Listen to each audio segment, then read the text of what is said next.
आज सकाळी देवेंद्र फडणवीस मुख्यमंत्री महाराष्ट्र यांच्याशी भेट झाली। परभणीच्या संदर्भातली चर्चा झाली। सोमनाथ सूर्यवंशी यांना जी मदत देण्यात आलेली आहे ती तात्पुरती आहे, त्याच्यात वाढ करण्यात यावी आणि 1 कोटीची किमान त्यांना भरपाई देण्यात यावी। त्यांच्या कुटुंबातल्या एका माणसाला शासनामध्ये नोकरीमध्ये घ्यावं।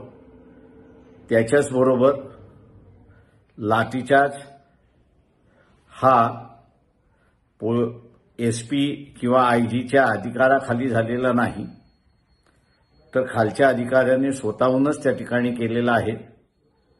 त्याची ज्युडिशियल चौकशी झाली पाहिजे आणि त्याच्याचबरोबर ज्या नागरिकांना मारण्यात आलेला आहे, हातपाय तुटलेले आहेत, बेदम मारण्यात आलेला आहे, अशांना पोलिसांच्या विरोधात कारवाई करण्याचा अधिकार असला पाहिजे आणि ते जर एफआयआर नोंदवत असतील तर ती एफआयआर नोंदवली गेली पाहिजे, ही मागणी सुद्धा मान्य करण्यात आली।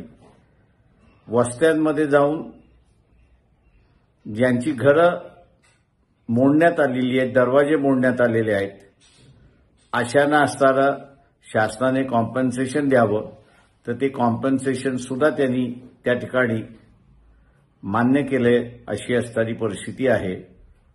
यालाच अनुसरून अनेक प्रश्न झाले की ज्याच्यामध्ये आदिवासींचा सुद्धा झाला।